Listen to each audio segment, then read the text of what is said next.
Welcome to the Tax Sale Podcast, where tax sale investing is made easy. My name is Casey Denman. I'm a tax sale veteran. I am the tax sale expert, author of the Tax Sale Playbook, founder of the Tax Sale Academy, and I am your host right here on the Tax Sale Podcast. Hey, thank you so much for choosing to learn about tax liens and tax deed investing through my training platform. This podcast is free, and it's brought to you through and because of the Tax Sale Academy.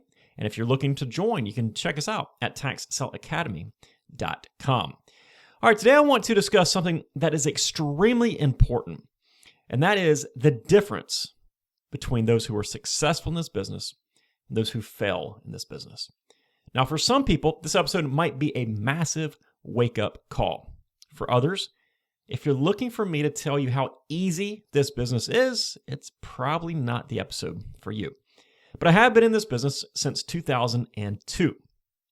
I've made all the mistakes, had some successes, some failures, and learned a whole lot along the way. I've also invested in hundreds of different markets, thousands of properties, and have some of the most diverse experience in the tax sale business. But more importantly than that, I've been teaching others since 2011. The ability to teach others, to learn from their successes, their questions, their hurdles, and to watch them grow as investors likely provides me far more knowledge and lessons than even my own experiences. It's also allowed me to develop a very clear picture between what it takes to be successful in this business compared to those who end up failing in this business. And we can generally break it down to one word, and that one word would be depth.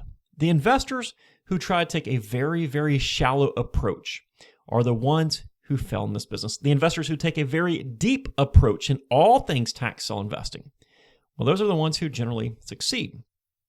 So what I want to do is compare the approaches between the successful and the unsuccessful investors in 5 different aspects of the tax sale business. Let's first talk about learning. This is obviously something I have quite a bit of experience in as somebody who's written a book on the topic and has taught thousands and thousands of people about the tax sale business. The ones who end up failing in this business take a very, very shallow, surface level approach to learning.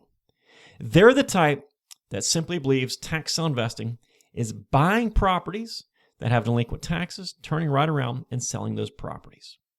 Sure, maybe that sums it up, but they never go deeper than that. These are the same folks who will watch 1 or 2 of my videos, and mind you, I have well over 1,000 videos and hundreds of podcast episodes, but they watch 1 or 2 videos, then they go out and buy something, and they're confused, and they have issues.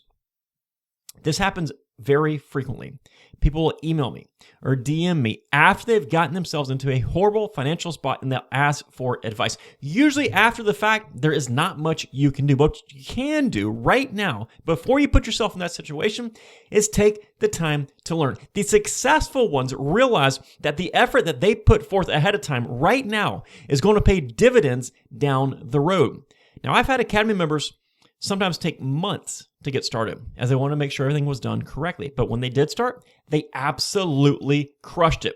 Others have started in a week or 2. But the point here is that all successful investors know that they need to spend the time educating themselves prior to just going out there and haphazardly buying properties. And it doesn't necessarily mean that you need to educate yourself through my book or my channel or the Tax Sale Academy. I don't care where you educate yourself through. Just find some way to be educated on this topic. Maybe find a local mentor that has seen decades of tax sale success in many markets and you ask them for lunch. Maybe you go and you watch all of my 1,000+ videos, listen to my podcast, read the tax sale laws. Take the time to educate yourself. This is your business, your money, your time, your effort. Nobody is going to care about all that as much as you will care about it. It is up to you to learn. If you are not willing to do that, your money is probably better off sitting in a savings account somewhere. Next one is research.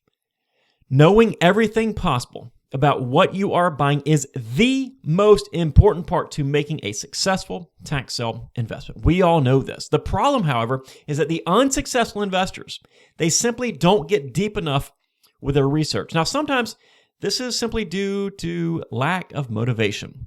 They just don't want to take the time and put forth the effort to research what they know they need to research. Other times, it's that they simply don't know what they need to research. So their approach is surface level at best, and they think they're doing a good job. They'll often look at the property assessor's report and nothing else. They'll base their entire investment off of one document, which could contain errors. They won't take the time to look at all the other documents at their disposal. And sometimes it might be very, very obvious red flags that pop up like a retention pond. But they're so focused on wanting to buy something, they overlook these obvious red flags and they force themselves into an investment. The ones who are successful in this business, they go very deep. They use a holistic type approach. First, they research the market, the laws, the ordinances, the trends, the previous auction results, and many other things before they even dig into that tax sale list.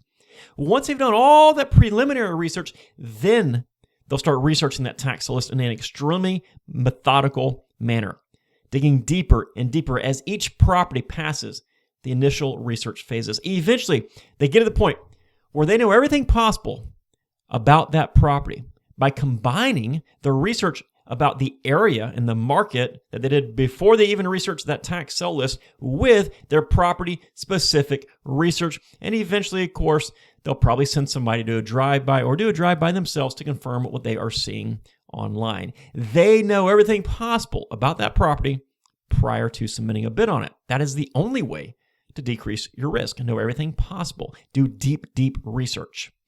All right, next one, let's talk about the tax sale market you are investing in. And this is the one that crushes so many people before they even get started. I hear it all the time. My state's a tax lien state, and I don't want to invest in tax liens, so I just can't do it. Or vice versa. Or my area only has 10 properties that are sold every single year. Or I just missed the yearly auction. I'll have to try again next year. Or they'll get started, make a few bucks, and their income gets capped. That's exactly what happened to me a couple of decades ago. But instead of taking the time to expand markets, to search for more opportunities, to go to more tax sales, buy more properties, make more money, they simply cave.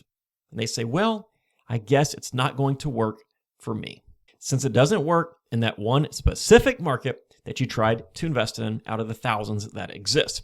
The successful investor realizes we are in 2024 with a wealth of information at our fingertips. They know we don't use fax machines and we don't need to be local to a property in order to invest in that property. In fact, I know a lot of people that actually prefer that their tax sale investments are not nearby, so they don't get the desire to drive by and check on those properties on a daily basis. Now, some of the most successful members inside the Tax Law Academy are international members, and quite a few of them have never even been to the United States. They leverage what they are taught and they invest from wherever they are in the world, which allows them to seek out the best deals of the 3,000 or so properties that get sold through the tax foreclosure systems every single day across the country. They don't limit their income due to some sort of geographical lines drawn on a map, which, when we really think about it, it's an awfully silly thing to do. Why would you limit your income simply because you don't fit in the gray lines on a map? It does not make a whole lot of sense. Learn how to invest out of area. All right, the next one focuses on patience. The unsuccessful investor has a very short-sighted version of this. The ones who are looking to make money right now, today, this week, how fast can I do this? That type of approach will not work in many businesses, including the tax sale business. I've always said that if you need to make money right now, don't start investing. Don't start a business. Instead, start filling out job applications. It's very common for people to get into this business, learn a few things, then they start rushing through the rest of the process. Many will even set an artificial deadline on themselves. I'm going to buy a property by this date. Now, they don't have any idea what properties are going to be offered for sale, what the margin is going to be, what the competition is going to be, and most of the time they don't even really know what they are doing. But they try to force themselves to buy something because they put it on their calendar. Do not do this. You're going to regret it because it's going to cost you a lot of money. The successful investors have the discipline to show patience. They understand that the biggest deal of their lives could happen next week. It could happen next year. Whenever it happens, they will be ready to jump on the opportunity. They also understand that finding the best deal, that finding the best market, that doing the best research, all that takes time. It takes patience. They don't rush into anything while preparing that right opportunity to strike. And when it does, there's an extremely high likelihood they'll succeed and make quite a bit of money. The next thing I want to discuss is commitment. The unsuccessful investor will attend an auction or two. They won't make $1 million like they saw some random 18-year-old on TikTok make in his video, supposedly. Then they'll decide that this business is not for them. Or maybe they last a month or two, but eventually they'll leave the business. And when they really look at themselves in the mirror, it's not because of this business or any other business. It's because they lack the ability to be committed to something. And oftentimes, these same people are unsuccessful in multiple aspects of life. They just don't have the drive to be successful yet. The successful investor is on the far opposite end of the spectrum. These are the folks who go to an auction, and then they'll go back to their office and they'll go line by line and analyze exactly what happened. What did the property sell for? What I think they would sell for? Who bought these properties? What else did I learn? They'll make adjustments and they'll do it all over again. They research things on their own. They work to fill in their knowledge gaps. They're focused on growing. They're focused on succeeding. They are committed. They believe in the centuries-old business of tax sale investing that has created countless millionaires and are going all in instead of bouncing from one so-called opportunity to the next. Those are the people that succeed, the ones who are committed. As you can tell, there are many things that separate the ones who see success in this business compared to the ones who don't see any success in this business. The crazy part of it is that the business is the same for everybody. Their learning process is the same. The properties are the same. The research is the same. The law is the same. The process is the same. The market is the same. Everything's the same no matter where you're at and what you're investing in, right? We all play by the same rules. Now, they vary from one county to the next and one state to the next, but your rules that you play by in this area are the same exact rules I have to play by in that area. It's literally the same. The differentiator, however, is always going to be the person and their approach. And more often than not, it's not just their strategic approach, it's their mental approach. It's their discipline to do the things that they need to do. And oftentimes you know exactly what you need to do, but you aren't putting forth the effort to learn, to research, to expand markets, do all the things you need to do to see success. So develop the right approach, develop the discipline, develop the commitment, and you will see success. The opportunity is there. I see it every single day. It is up to you whether you want to take advantage of it or not. That's it for today. I truly hope this episode has helped you out. If you enjoyed this episode or any of the episodes here on the Tax Sale Podcast, please do me a huge favor. We don't charge a listening or membership fee or anything like that for these podcasts. They're completely free.